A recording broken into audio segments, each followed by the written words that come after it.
أعوذ بالله من الشيطان الرجيم بسم الله الرحمن الرحيم الحمد لله رب العالمين اللهم صل على سيدنا محمد وعلى آله وصحبه وسلم السلام عليكم ورحمة الله وبركاته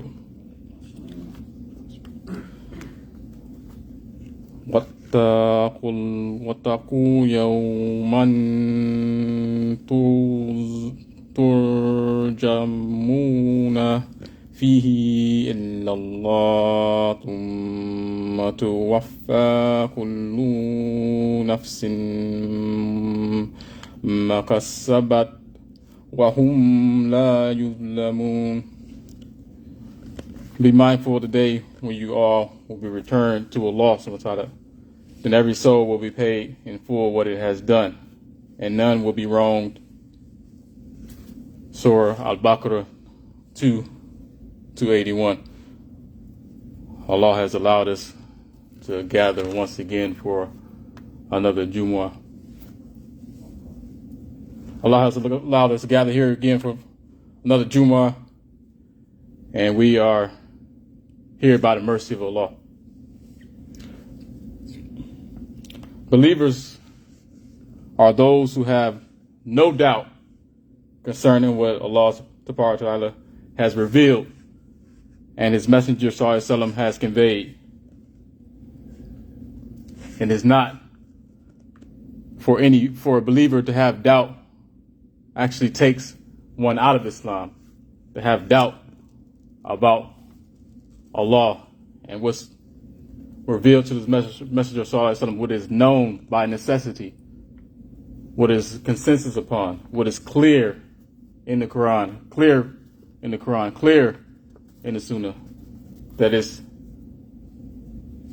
not permissible, is not acceptable at all for us to doubt. You know what I mean? So we have to have a minimum of faith in what was sent down to the Prophet Sallallahu Alaihi Wasallam, and that he conveyed it with truth, clearly and fully. Anyone using the sound mind, the rational mind, can arrive at the understanding, at the fact that Allah subhanahu wa ta'ala is one. No partners.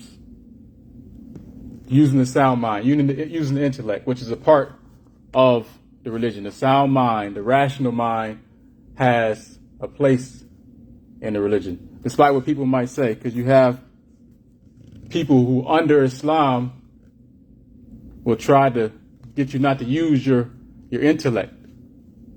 But the intellect was given to us. The intellect was created in us with the capacity to understand certain things, to know certain basic things, to arrive at the conclusion of these things, that Allah is our only Lord, the only one worthy of worship, that the messengers are all true, and that they are all of the highest character, you know.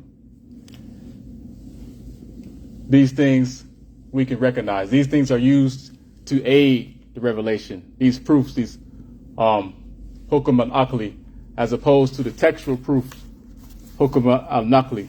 But these aid us in following the revelation that was conveyed by the Messenger Sallallahu Alaihi Wasallam. As all the messengers before them, you mean, they all were able to be distinguished. And one of the ways that they were distinguished was by their miracles. Their miracles were unmatched, you mean.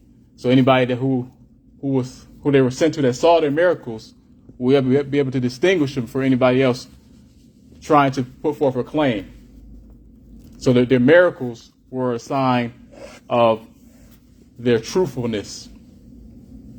And the Prophet ﷺ obviously was the last messenger and the best of the messengers, the best of creation. He's known as Khalqullah, the best of creation. So he was given miracles that were better than all other miracles. And the miracle that he was most proud of, his greatest miracle, was the Quran. And by using their intellect, they were able to see that he was truthful. They already knew his character before Islam.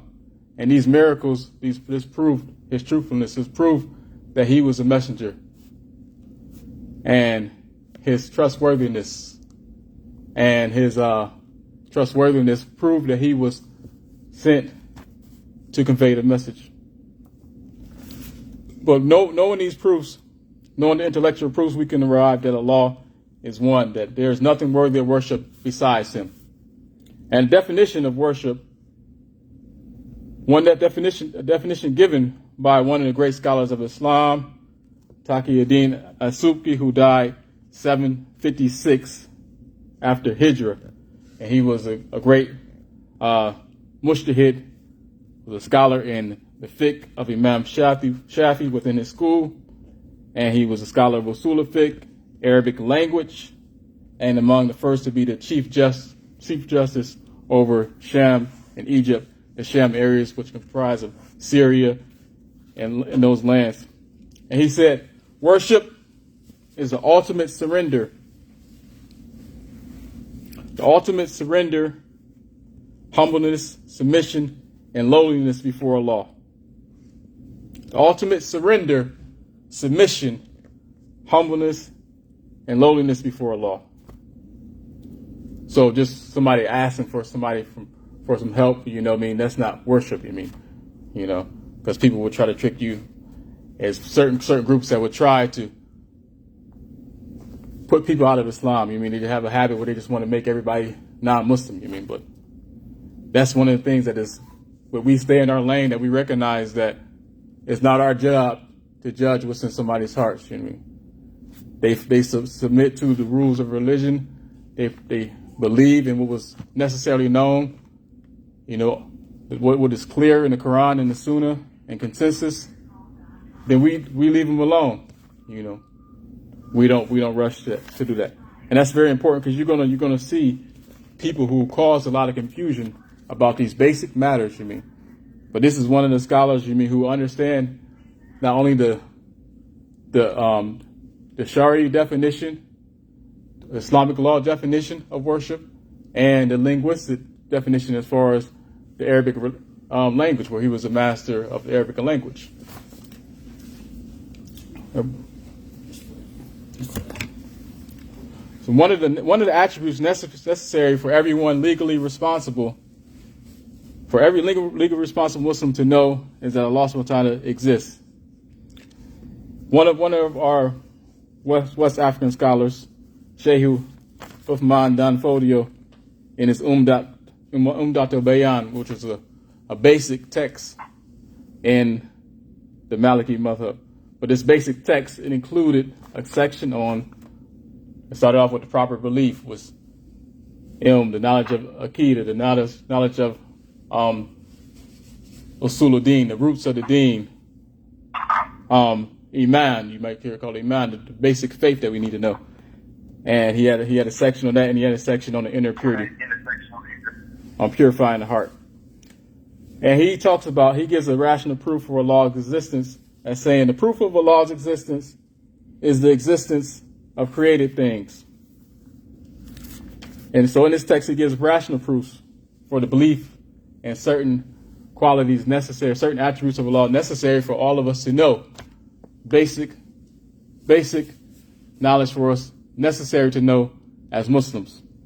And we look at the signs, we look at the creation, we can arrive at the conclusion that Allah is one. We take the sun and all its glory, all its beauty that we look at every day to see the times for prayer. If we're in our natural state, now we in our environment, we're used to using calendars, but throughout the world, throughout the time, people rely on the sun to see what time the prayers are, But looking at the sun and the way it moves, its course, one can arrive at the conclusion that there's only one God.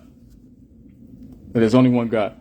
Had there been other gods besides Allah, had there been other gods, they would be in competition with each other. You got one God that will want the sun to rise, one trying to get it to set. Just that basic sign of the sun alone, you see there's only one God. Everything is always in harmony, Every day we wake up, the sun is running the same course, we look at the moon, we know the times of the months. We're in Shaban right now. People are looking at the moon. We should have been looking at the moon all year round if we were more into the Sunnah, and what's more natural, to know the counts of the month, to know when the months start, when the months end.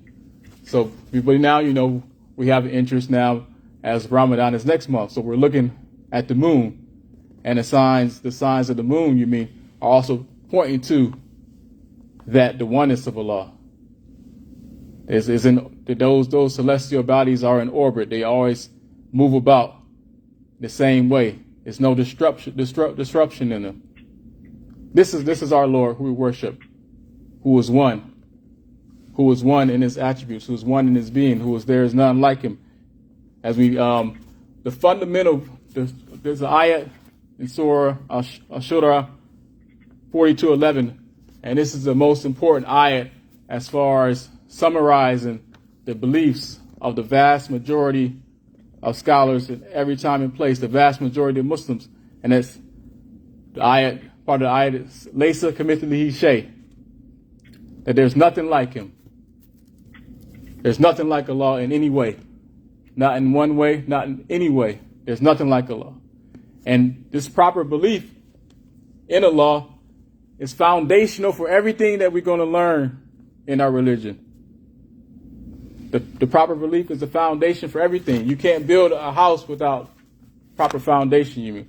This proper foundation in our religion is the belief in Allah.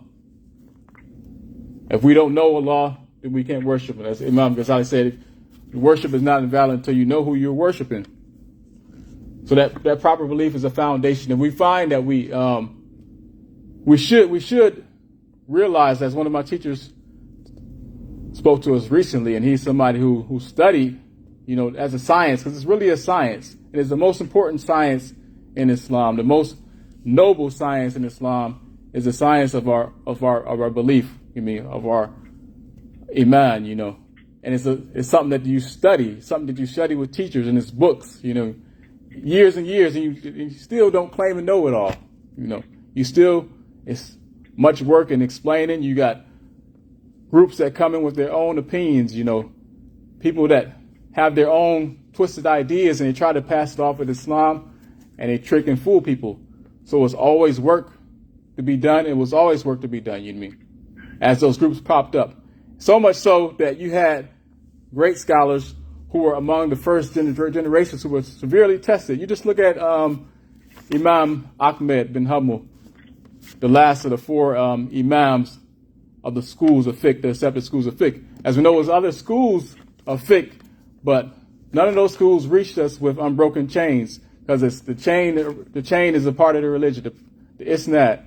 How that knowledge reaches us by unbroken chains of scholars teaching their students who became scholars, teaching. So much for the books. The books itself are not the primary source, but that teacher is, that living teacher, that living scholar is that primary source.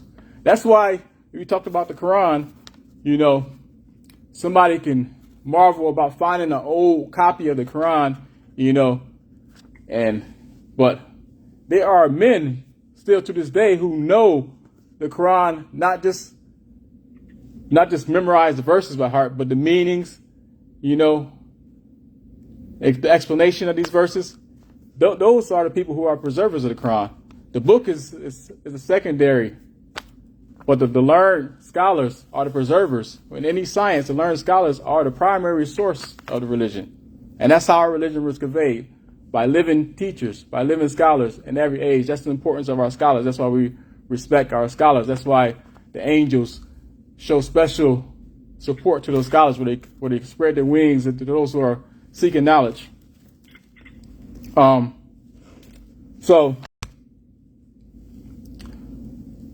this knowledge, like I said, is the most important to know. And it's, as one statement of my teacher he said the other day, and we should really be mindful of, we should really think about that, as much as we know, we should consider that what we know is really small compared to what we don't know. What we know is really small that what we can know, what we don't know. So we should always be seeking to be learning. We should also be willing to be even corrected if need be. We should always be willing to learn. And in truth, those true seekers of knowledge, which I am not nowhere near myself, to even consider a seeker of knowledge. I'm just somebody that's giving the khutbah today. But those who will study years and years, who don't even consider themselves to be necessary true seekers of knowledge all the time. But they have a habit where they will learn from somebody who knows more than them. To be a true seeker of knowledge, they learn from somebody who knows more than them, somebody who knows just as much as them, and somebody that knows less than them. And that's what our religion is, as one statement was made by one of the scholars, that Islam is all adab, It's all the manners, the behaviors, and humbleness, And that's how the faith grows in the heart. Without humbleness, we can't grow. Without knowledge, we can't act correctly. Knowledge precedes any statement or action. So, one of the verses that I have printed out, talk about the sun and the moon, and its translation from Surah Fussilat. Among the signs are the night and the day, and the sun and the moon. Do not prostrate yourselves to the sun or the moon, and prostrate yourselves to Allah who created them, if it is Him you worship. And that's Surah Fussilat 41:37. So the sun and the moon that mark time, it indicates Allah's beginninglessness. Those are one of the signs mentioned in the book, as a rational proof. The Shaykh Uthman bin Fodio mentions that Allah is known as existing before time. And a proof of that is time itself, and how it's measured out and functions of time. That still show how Allah exists before time. And that's important because He is the only one that doesn't have a beginning. Everything else is a creation. Everything else has a beginning. Everything else is in need of Him. We are all in need of Him. He existed before there was any space, any places. There was no directions. So He is as He has always existed. Allah doesn't change. Change is the most significant thing. Change is the most significant sign that thing is a creation. But Allah doesn't change. He was in no need for a direction. He was in no need for a place. He created places, He created directions, and He exists as He always exists. As Abu Bakr Siddiq, who we know as the best man after the prophets, who high status, he said, knowing that you cannot know the reality of Allah is knowledge in itself. Knowing that you cannot know the reality of Allah is knowledge in itself. And searching for His reality is an issue of kufr and shirk, of disbelief and shirk. We can't imagine Allah. Get it out of our heads, The created one, we cannot imagine. Our imagination is only able to imagine creation. That's why I said, whatever we imagine about Allah, He is other than that. We can't imagine the being of Allah. He's exempt from likeness. We can't approach that. We take what was said, what He said about Himself, and what the Prophet ﷺ said about Himself, and we believed it. And that's the safest way, So if you're ever confused about something, that's why you seek knowledge from those who know. Because people will mislead with their own understanding. They had, I forgot to mention what happened to Imam Ahmed. He was in prison. Imam Ahmed was in prison for holding on to the belief that the Quran was uncreated. In prison and tortured. Because he believed the Quran is the uncreated speech. It's a speech of Allah. It's not created. It's eternal. It was always with them. And it was a deviant group that said, no, the Quran is created. So they took over. They got in power and they imprisoned him. And he stood up. He could have just said under compulsion that it was created so they could leave him alone. But he said, if I don't stand up, who will? So he stood up. That's how he got the name, title of Imam of the people of the Sunnah. Because he stood up and he was beaten so bad that they said, if that were done to an elephant, it would have killed him. So, and we'll talk briefly some more about this topic of the Prophet belief in the law in the second part.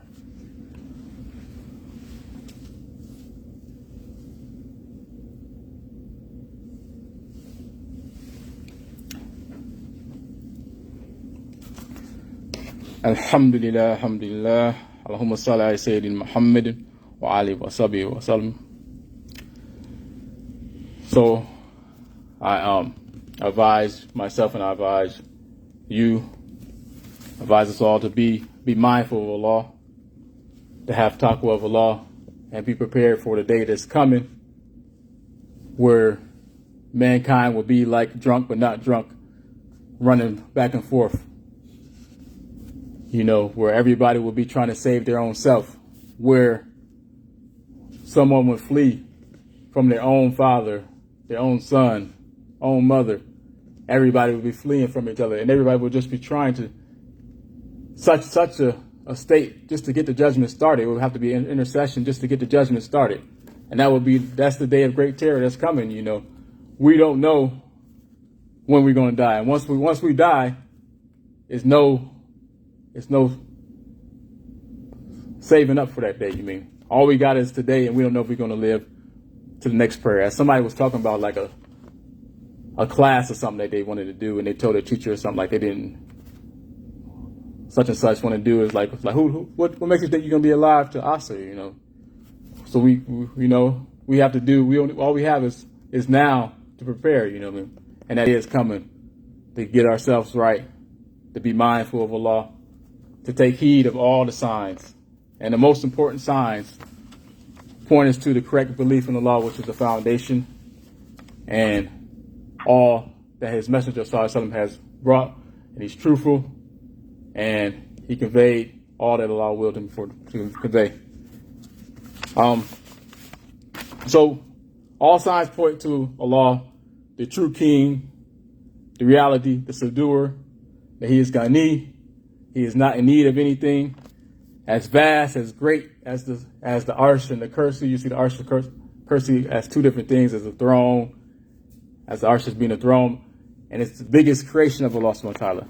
Biggest creation that is such like a world unto itself, that all creation compared to the Kursi would be like a ring thrown into the desert, as he explained.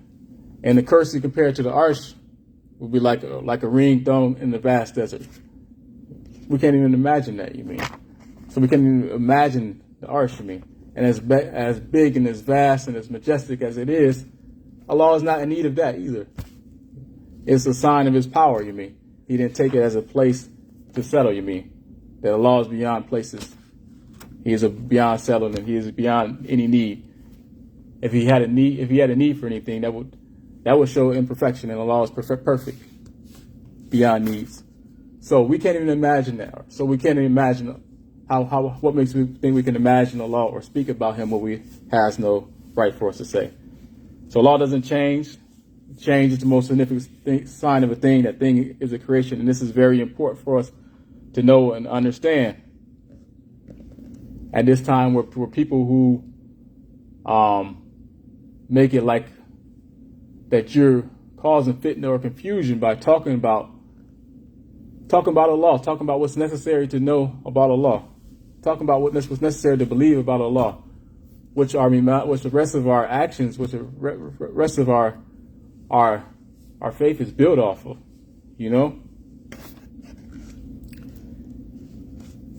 So the throne is a sign of His power, and not a sign of, and not a place of settlement. It's a world within itself. And Allah is worthy of all praise, and it is only right to speak what befits Him. As Junaid al-Baghdad, died 297, said,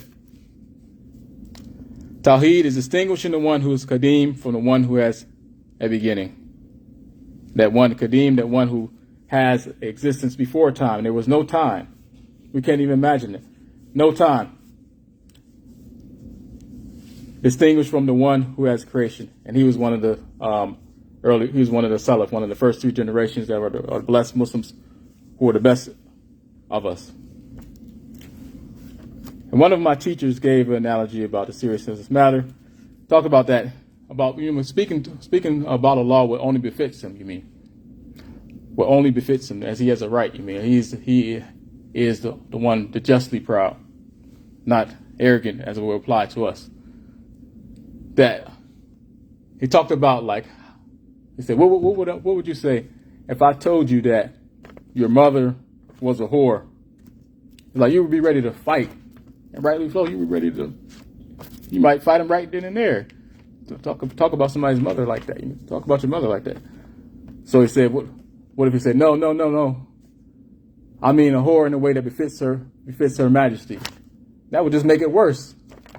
You're just making it worse there. So he draw us into just certain things we can't just say and then just try to cover it up, and make it look good by saying, in a way that befits his majesty.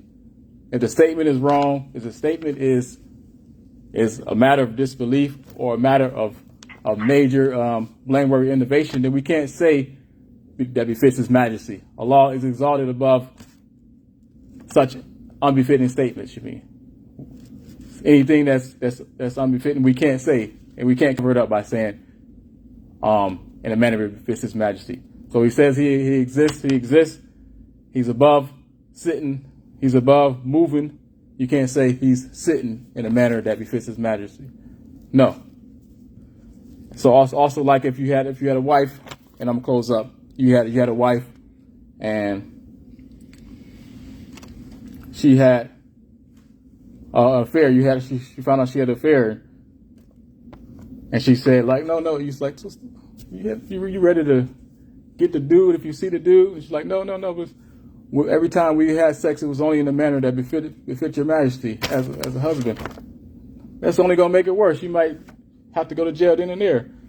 So how much more important is it to only say what's correct on the one who deserves all praise? That everything that we get, everything that we possess, every good quality that we have is truly due to Allah, that he's independent for us, independent from everything. He's the one that's really truly of the status of having the highest regard for.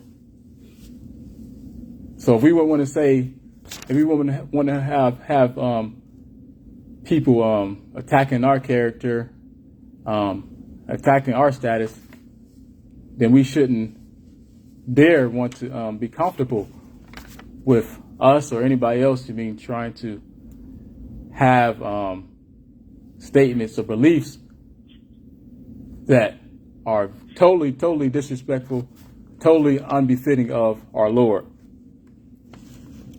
So we want to learn and teach. And this is the basics, And like I said, this is something, that is part of the most praiseworthy, the most noble, the most important science that we have.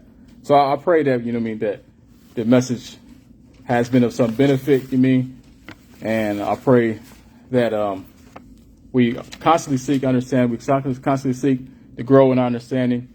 We have the foundational belief that is always correct, that we build upon it, that Allah strengthens us and strengthens the rest of our faith. Allahumma salli ala Sayyidina Muhammadin wa alihi wa sahbihi wa sallam. Allahumma aghfir lil mu'minina wal mu'minat wal ayat minhum wal amwat. Rabbana atina fid dunya hasanatan wa fil akhirati hasanatan wa qina adhaban nar. Assalamu alaikum wa rahmatullahi.